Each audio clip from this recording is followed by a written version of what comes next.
Hello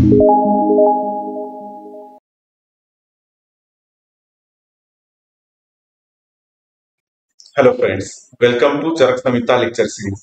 मोरा publication through घेतल्या जाणाऱ्या चरक संहिता लेक्चर सिरीज मध्ये आपलं स्वागत आहे.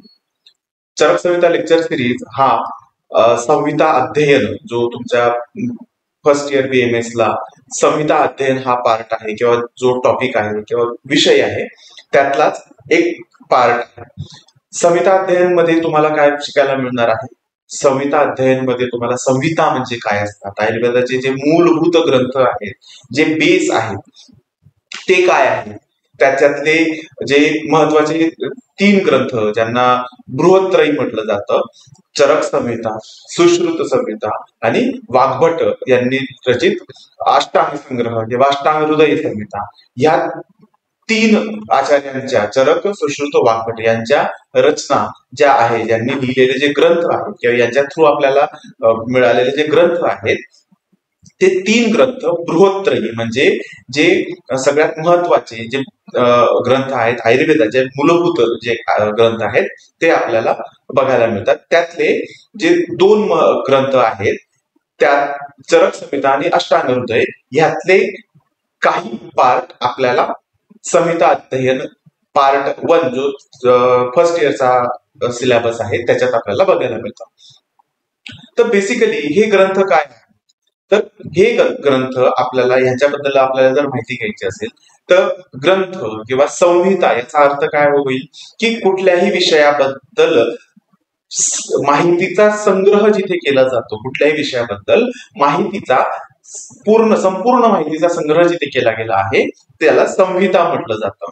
जसं की चरक संहिता चिकित्से संदर्भात जे जी माहिती आपल्याला महत्वाची आहे त्याबद्दल सगळी माहिती जी मिळते किंवा आयुष्य जगण्यासाठी, निरोगी राहण्यासाठी आणि रोग झाले असतील तर त्यांची मुक्ती होण्यासाठी जे जे काही उपाय, जे जे काही आपल्याला माहिती आहे ते सगळ्यांचा संग्रह म्हणजे चरक संहितेमध्ये तो आहे. जसं तुमच्या भारतीय दंड संहिता आपण किंवा न्याय संहिता आपण आता रिसेंटली आपल्याला माहिती झालेलं आहे की जे इंडियन पिनल कोड आणि त्या जे होत्या ना, आपण भारतीय न्याय संहिता, दंड संहिता असं आता नामकरण देण्यात आलं. त्याच्यात काही चेंजेस, अमेंडमेंट वगैरे करून त्यांना नाव दिलं. तर त्यात संहिता काय की कायद्याशी रिलेटेड जे काही संग्रह आहे, कायद्याचे जे काही नियम आहेत ते सगळे एका ठिकाणी संग्रहित करणं म्हणजे त्या संहिताबद्दल त्यांना एका कंपायलेशन करणं, एकत्रित आणणं, याला संहिता म्हटलं जातं. ठीक आहे. तर अशाच संहिता आपल्या आयुर्वेद ग्रंथामध्ये असतात, आयुर्वेदामध्ये असतात. आता या संहिता म्हणजे काय किंवा आयुर्वेद जे काही आहे हे बेसिकली काय आहे, आपलं इंडिजिनस सायन्स आहे. जसं तुम्ही केमिस्ट्रीमध्ये वेगवेगळे लॉज शिकला असाल, वेगवेगळे फंडामेंटल प्रिन्सिपल्स शिकला असणार, फिजिक्स मध्ये शिकला असाल, फिजिक्स मध्ये आपल्याला न्यूटन्स लॉ किंवा ग्रॅव्हिटीचे बेसिक फंडामेंटल्स बघायला मिळतात, बरेच काही काही. तर त्यांचं कंपायलेशन ज्या पुस्तकांमध्ये असतं त्यांना लायब्ररी जी केलेली असते कंपायलेशन झालं त्याला आपण जर एका संस्कृत मधून जर तर फिजिक्सचा एखादा ग्रंथ असेल त्याला पुस्तक असेल त्याला संहिता म्हटलं जाईल. तशा पद्धतीचे हे आहे. किंवा तुमच्या बायोलॉजी असेल, बायोलॉजीमध्ये वेगवेगळे येतात तुमच्या वेगवेगळे त्याच्यात जे कंपायलेशन केलं गेलं त्याच्या बुक फॉर्म मध्ये जेव्हा केलं जातं ते संहिता फॉर्म मध्ये. तसंच जे सायन्सचे बुक्स आहेत, तसं आपण वेस्टर्न सायन्स थ्रू आपण काय काय शिकलो, आतापर्यंत आपण 12वी पर्यंत काय काय शिकलो, वेस्टर्न सायन्सेस किंवा वेस्टर्नाइज्ड सायन्सेस वेगवेगळे शिकलो आपण. केमिस्ट्री शिकलो, फिजिक्स शिकलो, बायोलॉजी शिकलो आणि वेगवेगळ्या पद्धतीचे सायन्स शिकलो. ठीक आहे. तसंच आपल्या भारतामध्ये किंवा आपल्या आर्यभट्टामध्ये पूर्वीपासून खूप वर्षानुवर्षापासून वेगवेगळ्या पद्धतीच्या सायन्स डेव्हलप होते. आपण मॉडर्न किंवा वेस्टर्न कंट्रीज मधून आलं म्हणून त्याला सायन्स ही डेफिनेशन मिळाली. आपण जर म्हटलं त्याला तर विज्ञान म्हणून किंवा असे वेगवेगळे शब्द दिले जातात. तसंच तुमच्याकडे गणितशास्त्र होतं, तुमच्याकडे भौगोलिक शास्त्राच्या बद्दल, खगोलशास्त्राचे आपल्याकडे वेगवेगळे पुस्तकं आहेत. तशाच पद्धतीचे आयुर्वेद शास्त्राच्या बद्दल आपले इंडिजिनस सायन्सेस किंवा विज्ञान काय आहेत तर हे आहेत. ह्यातले जे चिकित्सेशी संदर्भित जे काही संहिता आहेत किंवा जे काही पुस्तकं आहेत ते सगळे आपण आयुर्वेदचे मूल ग्रंथ आहेत त्यातले सगळ्यात टॉप पोझिशनला कोण आहेत तर चरक सुश्रुत वाग्भट यांनी लिखित जे काही आहेत त्यांना बृहत्त्रयी म्हटलं जातं. त्यातल्या 2 ग्रंथांमधल्या पार्टचा अध्ययन आपण फर्स्ट इयरला करणार आहोत. ठीक आहे. तर चरक संहिता हा जो पार्ट आहे, चरक संहिता जो काही ग्रंथ आहे किंवा जो टेक्स्टबुक आहे, टेक्स्टबुक्स नाही म्हणता येणार, जो मूलभूत ग्रंथ आहे चरक संहिता हा आयुर्वेदाचा, त्याबद्दल आपण सुरुवात बघूया. तर हा जो ग्रंथ आहे आयुर्वेदाच्या किंवा कुठल्याही जे ग्रंथ संस्कृत मध्ये जे ग्रंथांचं वर्णन किंवा भारतीय जे ग्रंथांची निर्मिती केली गेलेली आहे ते बेसिकली 2 प्रकारे केली जाते. एक गद्य फॉर्म मध्ये किंवा पद्य फॉर्म मध्ये. आता गद्य आणि पद्य हे 2 शब्द आपल्याला खूप आधीपासून इंट्रोड्यूस झालेले आहेत, 7वी 8वी पासून आपल्याला इंट्रोड्यूस झालेले आहेत. गद्य म्हणजे काय असतं? गद्य म्हणजे काहीतरी कथेच्या स्वरूपात सांगणं किंवा पॅराग्राफच्या फॉर्म मध्ये सांगणं, हे म्हणजे गद्य फॉर्म असतो. आणि पद्य म्हणजे काय? पद्य इज इक्वल टू किंवा इन पोएम, म्हणजे पद्य म्हणजे पोएम, असं पोएट्रीच्या फॉर्म मध्ये किंवा कवितेच्या फॉर्म मध्ये जे सांगितलं जातं. वेगवेगळ्या भाषांमध्ये वेगवेगळ्या पोएट्रीचे फॉर्म्स असतात, तशा पद्धतीने जे सांगितलं जातं त्याला पद्य म्हटलं जातं. तर अशीच रचना आयुर्वेदाच्या ग्रंथांची किंवा संस्कृतचे अन्य ग्रंथ जे काही आपल्याला बघायला मिळतात त्यांची रचना असते. अशा वेगवेगळ्या पद्धतीची रचना त्या केलेली असते. चरक संहितेमध्ये आपल्याला बऱ्याच ठिकाणी गद्यही मिळतं, म्हणजे पॅरा फॉर्म मध्ये पण श्लोक मिळतात आणि पद्य म्हणजे पोएट्री फॉर्म मध्ये पण आपल्याला श्लोक मिळतात. आपण ते पुढे एक एक करून जेव्हा श्लोक बघू तेव्हा मी ते एक्सप्लेन करेनच. तर अशा पद्धतीची ग्रंथाची रचना केली जाते, एक तर गद्य फॉर्म मध्ये किंवा पद्य फॉर्म मध्ये. आता चरक संहितेमध्ये जास्त करून आपल्याला पद्य फॉर्म मध्ये मिळतं. मेनली पद्याच्या रचना किंवा कविता किंवा पोएट्रीच्या फॉर्म मध्ये बरेच श्लोक मिळतात, पण त्याच्या सोबत आपल्याला गद्याच्या फॉर्म मध्ये पण काही श्लोक मिळतात. म्हणजे हा जो ग्रंथ आहे गद्य आणि पद्य मिळून फॉर्म मध्ये बनवलेला आहे. ठीक आहे, लिहिला गेलेला आहे. आता गद्य आणि पद्य जर एकत्र करून गेलं असेल, आयसोलेटेड गद्य मध्ये लिहिलेला नाही किंवा आयसोलेटेड पद्यामध्ये लिहिलेला नाही, हा दोघांचं मिश्रण करून लिहिला गेलाय, म्हणून याला चंपू ग्रंथाच्या कॅटेगरीमध्ये येतो. म्हणजे 2 वेगवेगळ्या लिखाणाच्या पद्धतीने जो ग्रंथ बनतो त्याला चंपू ग्रंथ म्हटलं जातं संस्कृतमध्ये. म्हणून चरक संहिता हा चंपू स्टाईल मध्ये लिहिला गेलेला ग्रंथ आहे असं आपण इथे समजू शकतो. ठीक आहे. आता हा जो ग्रंथ लिहिला गेला याचा बेसिक पर्पज काय होतं? बेसिक पर्पज काय होतं? हा जो ग्रंथ लिहिला गेला किंवा हे जे आयुर्वेदाच्या संहिता लिहिला गेल्या यांचं बेसिक पर्पज हे होतं की रोगमुक्त दीर्घ जीवन प्राप्त करणं, रोगमुक्त दीर्घ जीवन मिळवणं किंवा जे आयुष्य आहे आपली जी लाईफ एक्सपेक्टन्सी आहे ती मॅक्झिमम ठेवणं हे कुठल्याही मेडिकल सायन्सचं पर्पज आहे. कुठल्याही मेडिकल सायन्सचा मेन पर्पज काय आहे, मेन एम काय आहे, तो आहे आपली लाईफ एक्सपेक्टन्सी जास्तीत जास्त ठेवणं. आता आपल्याला प्रश्न पडेल की लाईफ एक्सपेक्टन्सी जास्तीत जास्त ठेवणं म्हणजे काय? आता आपल्याला माहितीये की आपलं ऍव्हरेज लाईफ स्पॅन काय आहे, जसं कलियुगात ऍव्हरेज लाईफ स्पॅन काय 100 इयर्स. आता तेही कमी झालेलं आहे, पण एक 100 इयर्सचा आपण पॅरामीटर सेट केलेला आहे. 100 इयर्स ऍव्हरेज लाईफ स्पॅन एका ह्युमन बिईंगचं कंटेम्पररी आत्ताच्या सिनारिओ मध्ये आहे. तसं वेगवेगळ्या काळामध्ये आपल्याला जे संहिता ग्रंथ किंवा वेगवेगळे आपल्याला भारतीय शास्त्रातले ग्रंथ बघायला जेव्हा आपण बघतो त्यात युगांमध्ये आपली संस्कृती डिवाइड केलेली गेलेली आहे की आपला इतिहास जो आहे तो वेगवेगळ्या युगांमध्ये डिवाइड केलेला आहे. जसं सतयुग असेल त्यावेळेस मनुष्याचं एका व्यक्तीचं कुठल्या ऍव्हरेज लाईफ स्पॅन किती होता? 400 वर्ष होता. किती होता? 400 वर्ष होता. त्रेतायुगामध्ये 300 वर्ष होता. द्वापार युगामध्ये 200 वर्ष आला आणि कलियुगामध्ये आता तो अल्टिमेटली 100 वर्ष राहिलेला आहे. अशा एक मतलब एक पाद त्यातला कमी मध्ये जो एक फोर्थ पार्ट असतो, 1/4 असा जो पार्ट असतो त्याला एक पाद म्हटलं जातं संस्कृतमध्ये. तर आधी सगळ्यात मॅक्झिमम लाईफ स्पॅन किती होता? 400 वर्ष. त्यातले एक पाद कमी झाला म्हणजे 1/4 कमी झाला, हा 300 वर्ष राहिलं त्रेतायुगामध्ये.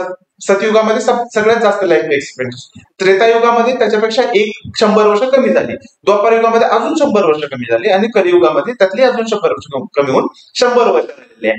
तर प्रत्येक युगामध्ये आयुर्वेद हा अनादि अनंत काळापासून अवेलेबल आहे. तर ज्या कोणत्या काळात आपण जन्म घेतलेला असेल, कुठल्याही असेल, आता द्वापार असेल, कलियुग असेल, तर त्या काळामध्ये मॅक्झिमम लाईफ एक्सपेक्टन्सी साठी जे काही उपाय केले जातील, त्याला ते करण्यासाठी जे जे उपाय केले जातात किंवा लाईफ मॅक्झिमम राहण्यासाठी जे जे उपाय केले जातात, ते त्यांचं संकलन म्हणजे संहिता ग्रंथ, आयुर्वेदाचे संहिता ग्रंथ आहेत. ठीक आहे. तर आता मॅक्झिमम लाईफ एक्सपेक्टन्सी का ठेवावी कुठल्याही व्यक्तीने, जे काही त्याला लाईफ मिळालेले ते जास्तीत जास्त का जगलं जातं किंवा तो का जगायची त्याची इच्छा असते, असं इथे एक प्रश्न उपस्थित होईल की मॅक्झिमम लाईफ एक्सपेक्टन्सीचा प्रश्न का किंवा ते का असावं. एखादा जन्मला आणि दुसऱ्या दिवशी मृत्यू झाला, महिन्याभराने मृत्यू झाला, हे का, हे होऊ शकतं, काय काय फरक पडणार आहे. तर त्याबद्दल पुढे या सूत्रस्थानामध्ये आपल्याला पुढे काही वर्णन मिळतात. तर कुठल्याही व्यक्तीची, कुठल्याही मनुष्याची 3 इच्छा असतात, 3 एषणा म्हणजे इच्छा असतात. सगळ्यात मोठी इच्छा जी असते ती प्राण एषणा, म्हणजे मी जिवंत राहिलं पाहिजे. कुठल्या कोणाला व्यक्तीला असं नाही वाटत की मी माझा मृत्यू झाला पाहिजे, मी लवकर मेलो पाहिजे, अनलेस तो सायकोलॉजिकली इल आहे असा व्यक्ती सोडता तो कुठल्याही व्यक्तीला वाटणार नाही की माझा मृत्यू लवकर झाला पाहिजे. ठीक आहे. तर सगळ्यात मोठी काय आहे, प्राण एषणा आहे, म्हणजे जीवन जगण्याची इच्छा राहणं. सोबत त्याच्यानंतरची सगळ्यात मोठी इच्छा कोणती असते, धन एषणा. कुठल्याही व्यक्तीला काय पाहिजे, माझ्याकडे सगळ्यात जास्तीत जास्त धन पाहिजे, माझ्याकडे जास्तीत जास्त संपत्ती पाहिजे, ही धन एषणा. आणि तिसरी जी एषणा किंवा जी इच्छा आहे ती परलोक एषणा, म्हणजे मला परलोकामध्ये, स्वर्गामध्ये किंवा मोक्ष मिळाला पाहिजे, मी परलोकामध्ये मी गेलो पाहिजे, ही शेवटची इच्छा असते. अशा 3 सगळ्यात महत्वाच्या इच्छा कुठल्याही व्यक्तीच्या असतात. आता त्यातली जी प्राण एषणा आहे याच्याशी रिलेटेड तुमचं दीर्घजीवनची इच्छा आहे. म्हणजे दीर्घजीवन, आता प्राण एषणा म्हणजे मी जास्तीत जास्त माझी लाईफ स्पॅन जास्तीत जास्त असला पाहिजे, पण मला पॅरालिसिस पाहिजे, असं कोणाची इच्छा असते का. कुठल्या व्यक्तीला असं असतं का की मी 100 वर्ष, आपल्याला जे लाईफ एक्सपेक्टन्सी 100 वर्ष, मी 100 वर्ष जगलो पाहिजे, पण माझे दोन्ही पाय तुटलेले पाहिजेत किंवा त्या काम नको केले पाहिजे, असं काही कोणाची इच्छा असते का. तर नाही. प्रत्येकाची इच्छा काय असते की जे काही लाईफ स्पॅन मी जगणार आहे, तो जास्तीत जास्त लाईफ स्पॅन मी जगणार आहे, तो लाईफ स्पॅन हा हेल्दी असला पाहिजे, त्यात कुठलाही रोग नसला पाहिजे, कुठलाही व्याधी मला झाला नको पाहिजे, जरी झाला तो लवकरात लवकर त्यातनं मी रिकव्हर झालो पाहिजे, अशी प्रत्येक व्यक्तीची इच्छा असते. आता असंच का, हेल्दी लाईफच का असली पाहिजे, अनहेल्दी लाईफ असली तर काय प्रॉब्लेम आहे. तर हेल्दी लाईफ जर आपल्याला असेल तर मनुष्याच्या जीवनातले, मनुष्याच्या आयुष्यातले 4 जे पुरुषार्थ सांगितलेले आहेत. पुरुषार्थ म्हणजे कुठल्याही जीवित प्राण्याचे किंवा मनुष्य प्राण्याचे जन्माला आल्यानंतर 4 पुरुषार्थ असतात, 4 महत्वाचे कर्म असतात, 4 महत्वाचे कार्य त्याला पार पाडायचे असतात. सगळ्यात महत्वाचं धर्माचं पालन करायला असतं. त्याचा जो काही धर्म आहे, आता आपण स्टुडंट आहोत किंवा आयुर्वेदात आपण एनरोल झालेलो आहोत, आयुर्वेदाच्या किंवा चिकित्सा शास्त्रामध्ये आपण एनरोल झाले आहोत, तर लोकांची चिकित्सा करणं हा आपला धर्म आहे. हिंदू, मुस्लिम, सिख वगैरे हा धर्म इथे एक्सपेक्टेड नाहीये. धर्म म्हणजे काय, आचरण, चांगलं आचरण करून लोकांना, आपल्या आयुष्यातल्या लोकांना फायदा करून देणं किंवा आपण ज्याच्यात एक्सपर्ट आहोत त्याचा लोकांना फायदा होईल, समाजाला फायदा होईल, हा धर्म असतो. ठीक आहे. किंवा एखादा व्यावसायिक आहे तर तो व्यवसाय हा त्याचा धर्म आहे. डॉक्टर आहे तर चिकित्सा करणं हा डॉक्टरचा धर्म आहे. लॉयर आहे तर न्याय मिळवून देणं हा त्याचा धर्म आहे. असं आता धर्म हा सगळ्यात महत्वाचा पुरुषार्थ आहे. पुरुषार्थ म्हणजे एखाद्या व्यक्तीच्या आयुष्यात त्याने जन्म घेतल्यानंतर त्या लाईफ मध्ये त्यांनी काय अशा गोष्टी आहेत की ज्या त्याच्याकडनं एक्सपेक्टेड आहे त्या केल्याच पाहिजे. तर धर्माचं, आपल्या धर्माचं पालन करणं, आपल्या धर्माचं पालन करणं म्हणजे तो व्यक्ती ज्या गोष्टीमध्ये एक्सपर्ट आहे त्याचा समाजाला फायदा करून देणं.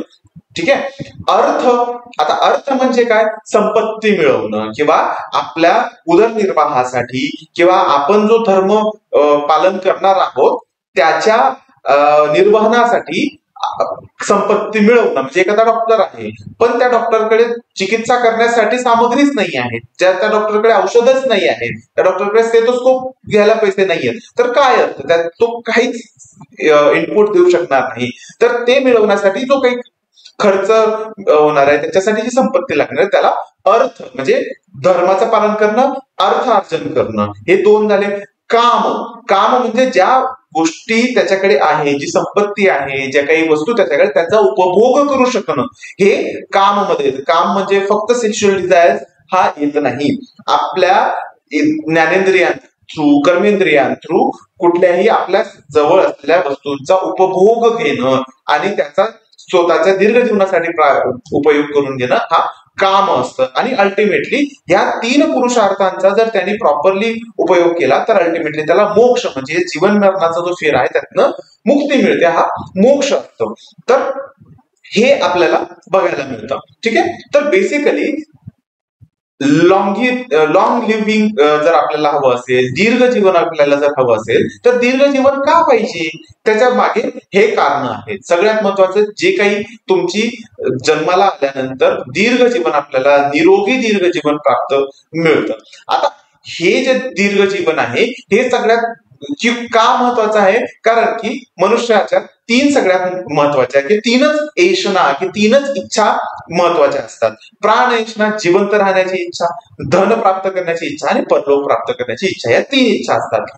आणि कुठल्याही व्यक्तीचे चार पुरुषार्थ, धर्म, अर्थ, काम आणि मोक्ष. आता यांची प्राप्ती करण्यासाठी कुठल्या व्यक्तीला जर धर्माचं पालन करायचं असेल, अर्थार्जन करायचं असेल, काम करायचं असेल आणि त्याच्यातनं मोक्ष प्राप्ती करायची असेल, तर हे प्राप्त करण्यासाठी एक बाळ जन्माला आलं, दुसऱ्या दिवशी त्याची मृत्यू झाला, तर ह्यांचा उपयोग, ह्यांचा अवलंब करू शकणार आहे का, तर नाही करू शकणार आहे. त्याला एका सर्टन एज लिमिट पर्यंत यायला लागेल, तिथून त्याला त्याचा धर्म कळेल, त्याची अर्थार्जनासाठी त्याचा कसा काय उपयोग करता येईल, काय गोष्टी करता येईल हे त्याला कळेल. तर आणि ते फक्त कळून उपयोग नाहीये, ते इम्प्लिमेंट करण्यासाठी काही त्याचा लाईफ स्पॅन पाहिजे. तर हे सगळं मिळवण्यासाठी आणि ह्या पिरियड मध्ये जर त्याचा लाईफ स्पॅन मोठा आहे आणि त्याच्यात तो आजारी आहे, त्याला वेगवेगळे व्याधी होत असतील, तर तो ह्या गोष्टी याचा प्राप्ती करू शकणार आहे, नाही करू शकणार आहे. म्हणून दीर्घ जीवन, निरोगी दीर्घ जीवन आपल्याला कुठल्याही व्यक्तीला हवं असतं आणि त्याबद्दलची चर्चा, त्याबद्दल मिळणारे उपाय, त्याच्यासाठी लागणारे उपाय हे आयुर्वेदात आपल्याला मिळतात, चिकित्सा शास्त्रामध्ये मिळतात. आणि असं जे आपलं इंडिजिनस चिकित्सा शास्त्र आहे त्याला आयुर्वेद म्हटलं जातं. ठीक आहे. आणि त्याच आयुर्वेदाचे तीन महत्वाचे बृहत्रयी ग्रंथ आहेत, चरक संहिता, सुश्रुत संहिता आणि अष्टांगहृदय किंवा अष्टांग संग्रह, असे तीन बृहत्रयी आहेत आणि तीन लघुत्रयी आहेत. लघुत्रयी मध्ये काय काय येतात, शारंगर संहिता, भावप्रकाश आणि माधव निदान, किंवा माधव निदान, शारंगर संहिता आणि भावप्रकाश, हे लघुत्रयी आहेत. ते आपण नंतर कधीतरी बघूया. ठीक आहे. तर त्यातलाच हा चरक संहिता ग्रंथ आहे. ठीक आहे. तर बेसिक आपल्याला कळालं की आयुर्वेद काय आहे, आयुर्वेदाचं महत्व काय आहे. आपण ज्या स्ट्रीम मध्ये शिकत आहोत, तुम्हाला हा जो ग्रंथ शिकवला जाणार आहे, हे जे टेक्स्टबुक शिकवलं जाणार आहे, हे जे संहिता शिकवलं जाणार आहे, याचं महत्व काय आहे, याचा इम्पॉर्टन्स काय आहे. ठीक आहे. तर बेसिकली रोगमुक्त दीर्घ जीवन प्राप्त करण्यासाठी जे काही उपाय आपल्याला अवेलेबल आहेत त्यांचा संग्रह जिथे केला गेलेला आहे, त्या संहितेत त्यांना संहिता म्हटलं जातं. आणि अशा वेगवेगळ्या तीन बृहत्रयी संहिता आहेत, तीन लघुत्रयी संहिता आहेत. त्यातल्या बृहत्रयी मधली चरक संहिता, ही आपल्याला इथे आपण त्यातला सूत्रस्थानातले पहिले 12 अध्याय आपण याच्यात शिकणार आहोत, फर्स्ट इयर बीएमएस च्या कोर्समध्ये शिकणार आहोत. ठीक आहे. तर ही झाली आपल्याला चरक संहितेची पार्श्वभूमी, की चरक संहिता आपण का शिकत आहोत. ठीक आहे. आता चरक संहिता आपण जी बघणार आहोत, चरक संहिता म्हणजे याच्यात आपल्याला त्याची रचना काय आहे, त्याच्यात काय काय कंटेंट आहेत. एक चरक संहिता हा जो टेक्स्टबुक किंवा हा जो ग्रंथ आहे, यात काय काय कंटेंट आहेत ते आपल्याला बघायचे आहेत. तर सगळ्यात आधी बघूया आपण की चरक संहितेची निर्मिती कशी झाली, चरक संहिता लिहिली कोणी, कुठून लिहिली, त्याचं नॉलेज कुठून आलं, या सगळ्या गोष्टीबद्दल आपण ह्या अध्यायामध्ये आपण पुढे बघणार आहोत. बेसिक आपण इथे बघूया.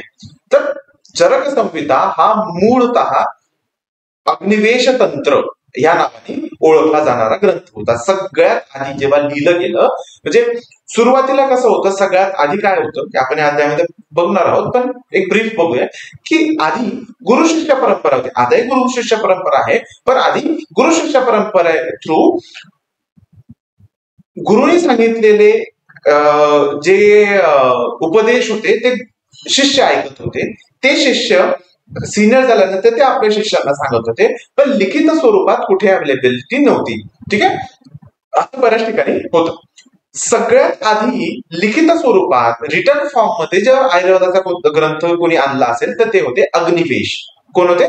अग्निवेश. आता अग्निवेश कोण होते? अग्निवेश हे महर्षी अत्रेयांचे शिष्य होते. महर्षी अत्रेय कोण होते? महर्षी अत्रेय ही व्यक्ती अशी होती की ज्यांनी मल्टिपल जवळजवळ 53 वेगवेगळ्या महर्षींनी, वेगवेगळ्या ऋषींनी एकत्र येऊन दीर्घ जीवन प्राप्तीसाठी काय उपाय असू शकतात त्याच्यावर चर्चा केली, आयुर्वेदाचं नॉलेज घेतलं आणि आपल्या शिष्यांना शिकवलं. त्यातले सगळ्यात श्रेष्ठ जे होते ते होते अत्रेय, आणि अत्रेयांनी आपल्या शिष्यांना शिकवलं. आणि त्याच्यातला एक शिष्य होते अग्निवेश, ज्यांनी अग्निवेश तंत्र नामक संहितेची रचना सगळ्यात आधी केली. म्हणजे आयुर्वेदाला रिटर्न फॉर्म मध्ये जर कोणी सगळ्यात आधी आणलं असेल तर अग्निवेशाने आणलं असेल. म्हणून आपल्याला चरक संहितेच्या प्रत्येक अध्यायामध्ये आपल्याला बघायला मिळतं अग्निवेश कृते तंत्रे चरक प्रतिसंस्कृते असा श्लोक आपल्याला प्रत्येक अध्यायाच्या शेवटी बघायला मिळतो.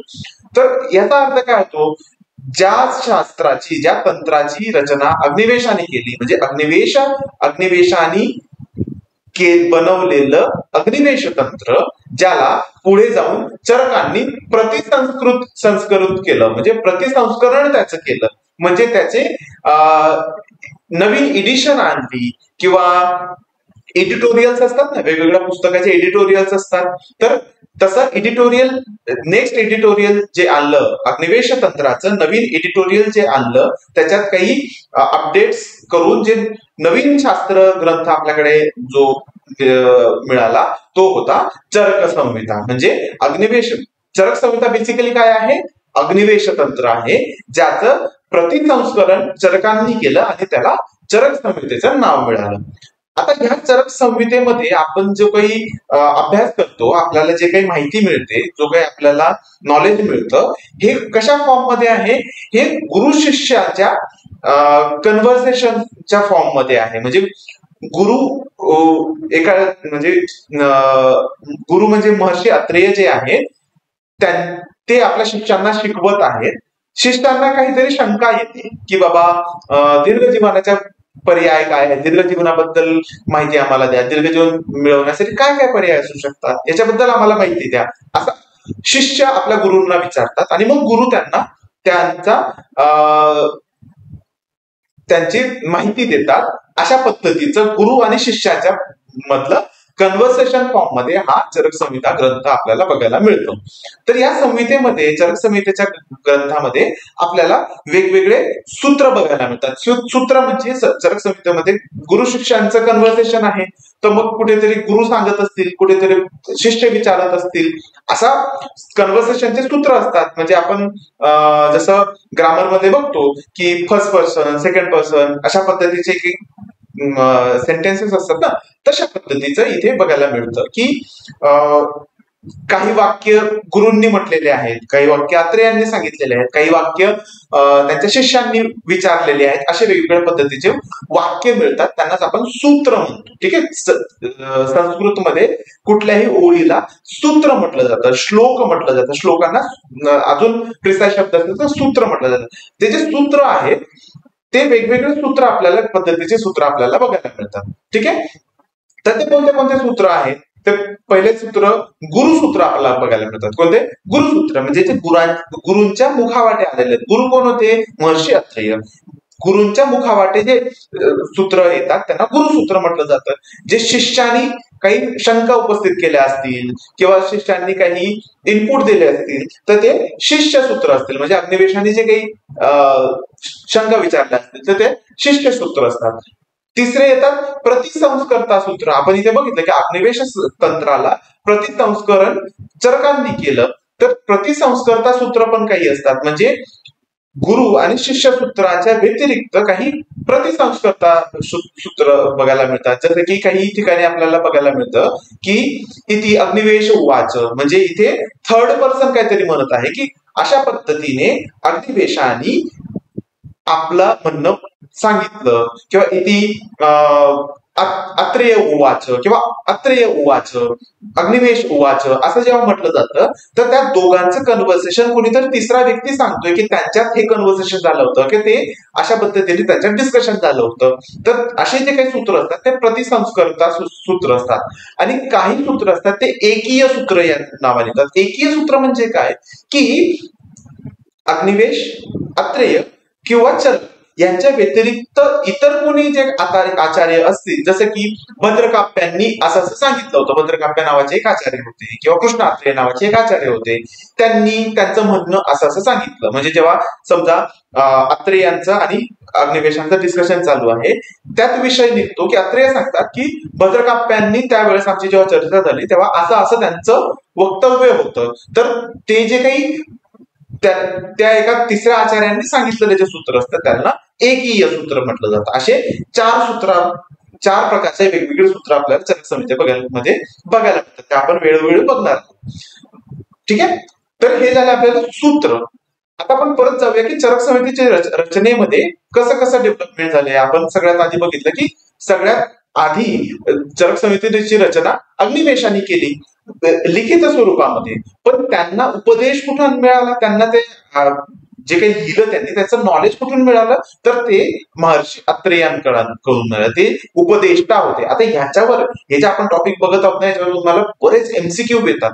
ठीक आहे, जे जे काही टॉपिक्स आहेत त्याच्यावर एमसीक्यू येतात की चरक संहितेचे उपदेष्टा कोण, चरक संहितेचे तंत्रकर्ता कोण होते, किंवा प्रतिसंस्करण कोणी केलं, संपूर्ण कोणी केलं, याच्यावर तुम्हाला एमसीक्यू येतात. तर चरक संहितेचा किंवा उपदेश कोणी केला, हे जे काही चरक संहिता आपण आता बघत आहोत त्या शास्त्राचा सगळ्यात आधी उपदेश कोणी केला होता, तर ते महर्षी अत्रेय. काय होते? अत्रेय होते, महर्षी अत्रेय. ठीक आहे, किंवा भगवान अत्रेय, ज्यांना पुढे वेगवेगळ्या पद्धतीने आपल्याला शब्द भगवान अत्रेय म्हटलं जातं. त्यांचा तंत्रकर्ता कोण आहे, चरक संहितेचा तंत्रकर्ता कोण आहे? तंत्रकर्ता म्हणजे कोण? ज्यांनी लिखित स्वरूपात केलं, अग्निवेश तंत्र नावाने ज्याला केलं ते होते अग्निवेश. कोण होते? अग्निवेश हे अत्रेयांचे शिष्य होते. याच प्रतिसंस्करण कोणी केलं? चरकांनी केलं. कोणी केलं? चरकांनी केलं. आणि चरक संहितेच्या नावाने तो ग्रंथ आपल्याला पुढे मिळाला. आणि याच्या व्यतिरिक्त काही अध्याय चरक संहितेतले काही अध्याय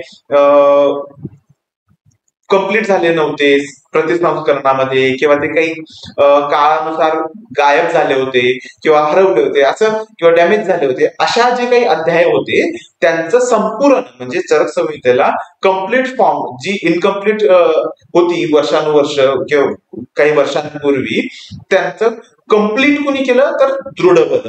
म्हणजे सगळ्यात महत्वाचे आपल्याला 4 लोकांची नावं माहिती पाहिजे. महर्षी अत्रेय जे उपदेष्टा आहेत चरक संहितेचे, तंत्रकर्ता अग्निवेश आहेत, प्रतिसंस्करण चरकांनी केलं, आणि दृढफलाने त्याचं कम्प्लिशन केलं. ठीक आहे, तर या पद्धतीने चरक संहितेची आपल्याला हायरार्की बघायला मिळते. आता ही जी चरक संहिता आहे याच्यावर वेगवेगळ्या लोकांनी कमेंट्रीज लिहिलेल्या आहेत. कमेंट्रीज म्हणजे काय की आता चरक संहिता हे खूप जुन्या संस्कृत ग्रंथ आहे. तर तो संस्कृत ग्रंथ आपल्यासारख्या अल्पबुद्धी लोकांना कळेल, प्रत्येक सूत्र ते कळतील हे आपल्याला गॅरंटी नाही आहे. म्हणून आपल्यासारख्या लोकांना किंवा जसे जसे पुढे पुढे जे लोक येतील त्यांना चांगल्या पद्धतीने तो शिकायला मिळावा, तो चांगल्या पद्धतीने वाचता यावा, त्यातले गुळ अर्थ समजावे म्हणून काही कमेंट्रीज आहेत. त्यांनाच आपण संस्कृत मध्ये टीका म्हणतो. काय म्हणतो? टीका. टीका म्हणजे टिप्पणी करणं किंवा त्याच्यावर डिस्कशन्स करणं, त्याच्यावर एलॅबोरेशन करणं. एखादा श्लोक आहे की त्या श्लोकचा अर्थ चांगल्या पद्धतीने आपल्याला समजावं म्हणून त्याच्यावर अजून कमेंट्रीज लिहिल्या जातात, त्यांना टीका म्हटलं जातं. त्यातलीच सगळ्यात फेमस चक्रपाणींची टीका असेल किंवा वेगवेगळ्या आचार्यांच्या टीका आपल्याला बघायला मिळतात, त्या आपण एका वेगळ्या लेक्चरमध्ये बघूया. तर बऱ्याच वेगवेगळ्या आचार्यांच्या टीका आहेत की या चक्रपाणींनी आयुर्वेद दीपिका लिहिली किंवा अशा अशा वेगवेगळ्या टीका आहेत त्या आपण एका वेगळ्या लेक्चरमध्ये बघूया. ठीक आहे. तर बेसिकली चरक संहिता आपल्यापर्यंत आली कशी, त्यात कशा पद्धतीचं तिचं लिखाण होतं, त्यात वेगवेगळ्या पद्धतीची सूत्र काय आहेत आणि आयुर्वेदाचं काय महत्व आहे याबद्दल आपण इथे बघितलं. आता चरक संहितेचं बेसिक मध्ये चरक संहितेमध्ये वेगवेगळ्या पद्धतीचे सेक्शन्स आहेत. सेक्शन्स म्हणजे चरक संहितेत आता आपण कुठलाही जर बुक वाचतो त्याच्यात सेक्शन्स असतात. म्हणजे आता तुम्ही जर अॅनाटॉमीचं बुक बघाल तर अॅनाटॉमीमध्ये तुम्हाला लिम्ब अॅनाटॉमी वेगळ्या सेक्शन मध्ये आहे, तुमची सेन्सरी ऑर्गन्सची अॅनाटॉमी वेगळ्या याच्यात आहे, किंवा हेड नेक ब्रेनची अॅनाटॉमी वेगवेगळ्या सेक्शन मध्ये आहे. तर असे सेक्शन्स असतात, वेगवेगळे सेक्शन्स असतात. तसंच आयुर्वेदाच्या संहितांमध्ये वेगवेगळे सेक्शन्स आहेत. त्यातच चरक संहितेचे सेक्शन्स आपण बघूया. सेक्शन्स म्हणजे ग्रुप ऑफ चॅप्टर किंवा कंपायलेशन ऑफ चॅप्टर की ते एका पर्टिक्युलर टॉपिकवर फोकस करतात आणि त्या टॉपिकचे सब टॉपिकवर फोकस करतात. ठीक आहे. असे वेगवेगळे सेक्शन्स आहेत. तर त्यातलेच तसे चरक संहितेमध्ये किती सेक्शन्स आहेत, तर तसे 8 सेक्शन आहेत. त्यांनाच आपण स्थान म्हणतो. स्थान म्हणजे एका पर्टिक्युलर विषयाबद्दलचे लेक्चरचा किंवा चॅप्टरचा संग्रह एका वेगळ्या याच्यात होतो, एका वेगळ्या सेक्शन मध्ये होतो, त्याला स्थान म्हटलं जातं. आणि ते तेवढे अध्याय संपले की पुढे नवीन सेक्शन सुरू होतं. त्यातले काही अध्याय संपले की नवीन सेक्शन सुरू होतं, वेगवेगळे सेक्शन सुरू होतात. तर त्या सेक्शन्स बद्दल बघूया. तर टोटल चरक संहितेमध्ये 8 सेक्शन आहेत. किती सेक्शन्स आहेत? 8 सेक्शन आहेत. कोणते कोणते? तर सूत्रस्थान पहिला सेक्शन जो आहे सूत्रस्थान, दुसरा आहे निदानस्थान. आता सूत्रस्थानामध्ये आपल्याला काय बघायला मिळतं? सूत्रस्थानामध्ये आपल्याला आयुर्वेदाचे सगळे बेसिक आपल्याला बघायला मिळतात. म्हणजे तुम्हाला जर सूत्रस्थान तुम्ही चांगल्या पद्धतीने वाचलं, सूत्रस्थानाचं तुम्हाला जर अध्ययन झालं, तर चरक संहितेचे राहिलेले जे 7 अध्याय आहेत त्यात 7 स्थान आहेत, त्यातल्या सगळ्या बेसिक तुम्हाला सूत्रस्थानामध्ये क्लिअर होतात. म्हणजे निदानस्थानामध्ये येणारे व्याधी, विमानस्थानामध्ये येणारे रसादींचे संग्रह, शरीर स्थानामध्ये येणारे शरीर आणि मन आदी शरीराच्या संदर्भित सगळे विषय, आणि इंद्रिया स्थानामध्ये येणारे अरिष्टाचे सगळे विषय, चिकित्सा स्थानामध्ये येणारे वेगवेगळे औषधी आणि व्याधींचे पर्याय, आणि कल्पस्थानामध्ये सिद्धिस्थानामध्ये जे चिकित्सा प्रणालीसाठी पंचकर्मासाठी लागणारे सगळे जे काही उपाय आहेत यांचे जे बेसिक आहेत हे सगळे सूत्रस्थानामध्ये मिळतात. सूत्रस्थानातला 1 ते 30 अध्याय आहेत. सूत्रस्थानामध्ये एकूण 30 अध्याय आहेत. ठीक आहे. तर त्या 30 अध्यायांमध्ये आयुर्वेदाचा जो काही कोर कन्सेप्ट आहे, आयुर्वेद समजून घेण्यासाठी इंडिजिनस ट्रीटमेंट किंवा चिकित्सा प्रणाली जी काही आहे आयुर्वेद, त्याच्याबद्दल जे काही बेसिक असतील, म्हणजे आपण बऱ्याच याच्यात बघतो किंवा समजा बायोलॉजीमध्ये आपण बघतो की बायोलॉजीच्या बुकमध्ये तुम्हाला पहिले 3-4 चॅप्टर मध्ये तुम्हाला खूप बेसिक गोष्टी सांगून देतात ते की वेगवेगळे लॉ काय असतात, मेंडल्स लॉ काय होता वगैरे वगैरे ते सांगतात. आणि मग नंतर पुढे त्याचं एलॅबोरेशन होत जातं. किंवा आपण 11 मध्ये मॅथ्स मध्ये साइन, कॉस, थिटा यांच्या डेफिनेशन शिकतो की याच्याबद्दल बेसिक माहिती करतो की साइन काय असतं, कॉस, थिटा यांचे कॅल्क्युलेशन कसे कळतात हे सगळं आपल्याला कळतं. पण जसं आपण 12th मध्ये जातो तर त्यांचे ऍप्लिकेशन आपल्याला बघायला मिळतात. पुढे आपण ग्रॅज्युएशन मध्ये गेलो की अजून त्यांचे डिटेल ऍप्लिकेशन बघायला मिळतात.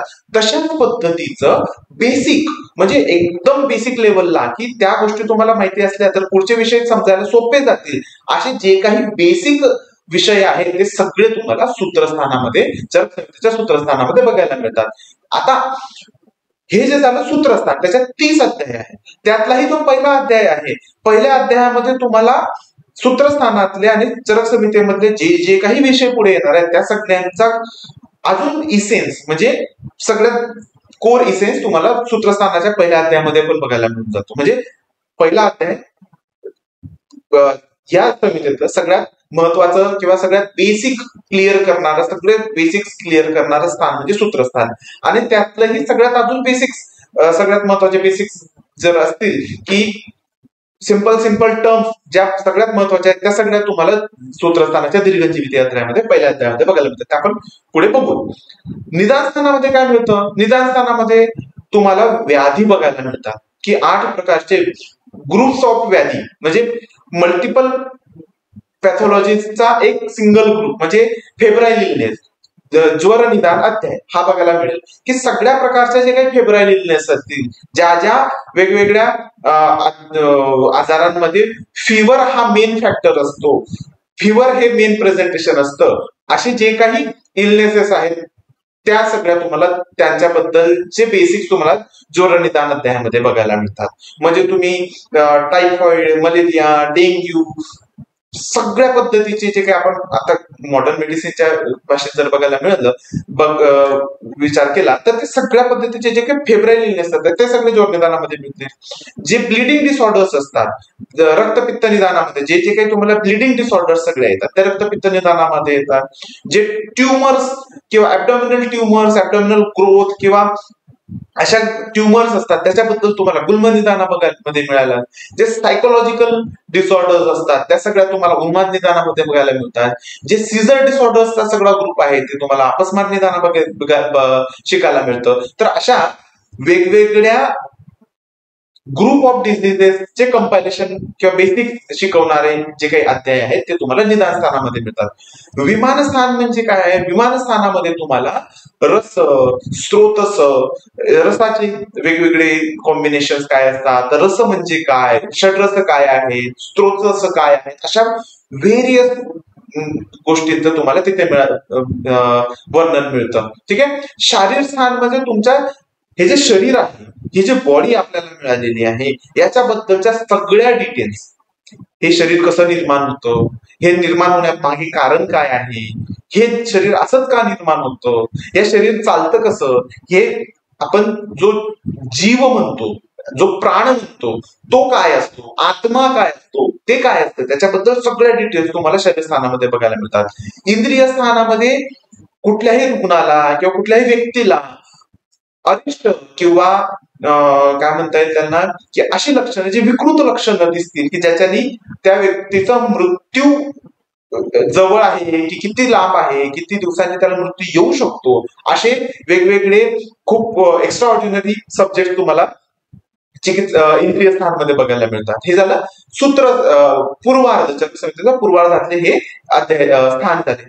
पुढे मिळतं चिकित्सा स्थान, बेसिक कोर, म्हणजे चिकित्सा प्रणालीतला किंवा आयुर्वेदाचा मेन काय आहे, मेन पर्पज काय आहे, 2 पर्पज आहे. स्वास्थ्य स्वास्थ्य रक्षण, आतुरस्थ विकास विकार परिमोक्षण, हे 2 आयुर्वेदाचे मेन हेतू आहेत. सगळ्यात 2 आहेत. एक हेतू, एक उद्देश हा आहे की जो व्यक्ती, जे स्वस्थ व्यक्ती आहेत त्यांचं स्वास्थ्य टिकून राहिलं पाहिजे, त्यांना आजार नको झाले पाहिजे, हे सगळ्यात महत्वाचं म्हणजे प्रिव्हेंटिव्ह अप्रोच आहे.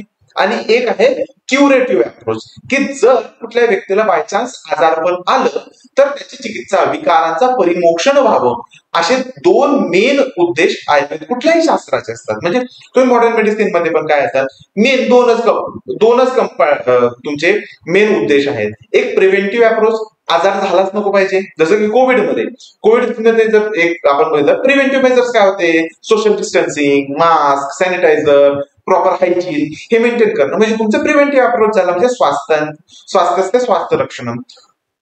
आणि आतुरस्य विकार परिमोक्ष, म्हणजे एखाद्या व्यक्तीला कोविड झाला तर कोविड झाल्यानंतर आपण त्यांना काय केलं, आयसोलेट केलं, त्यांना ट्रीटमेंट दिली, त्यांना ऑक्सिजन सप्लिमेंटेशन देणं, त्यांना वेगवेगळ्या औषधं दिली की तो त्या आजारपणातून बाहेर निघून तो स्वस्थ व्हावा. ठीक आहे. तर हे 2 कुठल्याही चिकित्सा प्रणालीतले 2च मेन उद्देश असतात. स्वास्थ्य व्यक्तीचे, जो निरोगी व्यक्ती आहे, जो हेल्दी व्यक्ती, त्यांची हेल्थ टिकवून ठेवणं, आणि जर त्याला बायचान्स कुठल्याही व्यक्तीला आजारपण आलं तर आजार पासून त्याची मुक्ती करणं, हे 2 त्याचे असतात.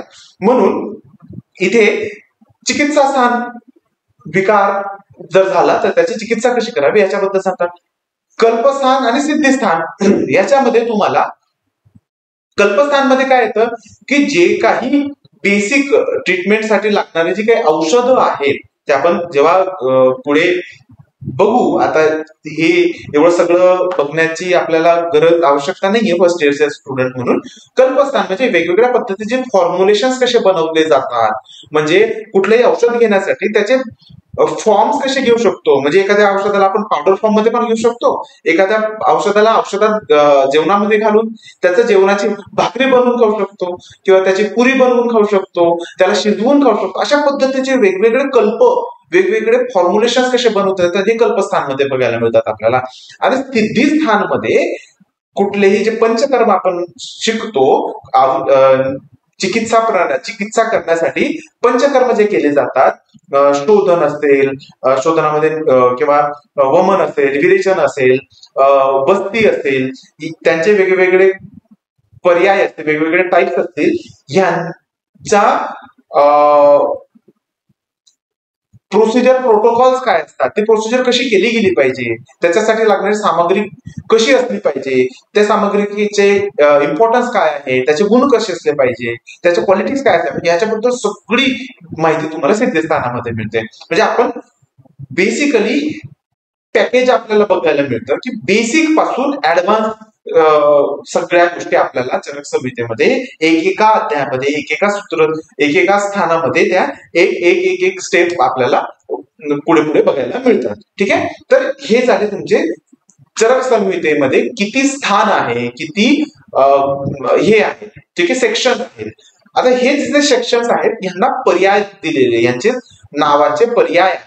ठीक आहे, याच्यावर तुम्हाला एमसीक्यूज येतात, बऱ्याच वेळा एमसीक्यू विचारले जातात की सूत्रस्थानामध्ये किती अध्याय आहे, सूत्रस्थानाचं पर्याय नाव काय आहे, असे वेगवेगळे तुम्हाला बघायला मिळतात. तर सूत्रस्थानाचं पर्याय नाव काय, श्लोक स्थान आहे. काय म्हटलं जातं, श्लोक स्थान हे सूत्रस्थानाचं एक पर्याय नाव आहे. त्यात एकूण किती अध्याय आहेत, 30 अध्याय आहेत. 1 ते 30 असे 30 अध्याय आहेत. निदान स्थानामध्ये किती अध्याय आहेत, ते आहेत 8 अध्याय. विमान स्थानामध्ये 8 अध्याय आहेत. विमान स्थानाला मान स्थान म्हटलं गेलेलं आहे. मान स्थान, विशेष मान करणं, मोजमाप जे आपण करतो ना, त्याच अर्थाचा मान इथे आहे. विशेष मान किंवा मान स्थान हे तुम्हाला विमान स्थानाचा पर्याय मिळतो. शारीर स्थानाला आश्रय स्थान म्हटलं जातं. हे जे बॉडी आहे, हे जे शरीर आहे, हे तुमच्या आत्म्याचं, जीवात्म्याचं स्थान आहे, जीवात्म्याचा आश्रय आहे. जीवात्मा कोणाच्या आश्रयाने राहतो, तो ह्या शरीराच्या आश्रयाने राहतो, म्हणून आश्रय स्थान सुद्धा शारीर स्थानाला म्हटलं जातं. ठीक आहे, इंद्रिय स्थानाला अरिष्ट स्थान म्हटलं जातं. अरिष्ट म्हणजे जे काही विकृत लक्षणे दिसतात ना, त्यांना अरिष्ट म्हटलं जातं, ते अरिष्ट स्थान. चिकित्सा स्थानाला श्रेष्ठ स्थान, रहस्य स्थान, गुप्त स्थान किंवा श्रेष्ठ स्थान, रहस्य स्थान किंवा गुप्त स्थान म्हटलं जातं. कल्पस्थानला विकल्प स्थान, विकल्प म्हणजे विविध प्रकारचे कल्प बनवू शकतो आपण, विविध प्रकारचे कॉम्बिनेशन करू शकतो, त्याला विकल्प म्हटलं जातं. तर कॉम्बिनेशन, परम्युटेशन जे म्हणतो ना, ते विकल्प असतात. ठीक आहे, तर हे जे स्थान आहे त्यांची श्लोक अध्याय संख्या किती आहे, सूत्रस्थानात 30, विमान, निदान, विमान आणि शारीर स्थानात प्रत्येकी 8 8 8, इंद्रिय स्थानामध्ये 12 अध्याय, चिकित्सा स्थानामध्ये टोटल 30 अध्याय, कल्पस्थानामध्ये आणि सिद्धिस्थानामध्ये प्रत्येकी 12 12 असे अध्याय संख्या आपल्याला बघायला मिळते. ठीक आहे, तर हे आपलं बघितलं आपण चरक संहितेचे वेगवेगळे सेक्शन्स कोणते आहेत, त्यांचे पर्याय काय आहेत, त्यांच्या अंतर्गत आपल्याला काय शिकायला मिळतात, त्याची प्रत्येक स्थानामध्ये किती किती अध्यायाची संख्या आहे. ठीक आहे, याच्यावर तुम्हाला एमसीक्यू विचारले जातील की सूत्रस्थानामध्ये किती अध्याय आहेत, निदान स्थानामध्ये किती अध्याय आहेत, 12 अध्याय असलेले स्थान कोणते असे, किंवा सूत्रस्थानाचं पर्याय नाव काय आहे, हे तुम्हाला एआयपीजीटी सारख्या एक्झाम मध्ये पुढे जाऊन विचारले जाऊ शकतात, किंवा वायवा मध्ये तुम्हाला विचारलं जाऊ शकतं की एक एक्स्ट्रा नॉलेज म्हणून तुम्हाला बघायला, किंवा तुम्ही वायवा मध्ये किंवा कुठल्या कॉम्पिटेटिव्ह एक्झाम मध्ये जर ह्या गोष्टी माहिती असलेल्या महत्वाच्या.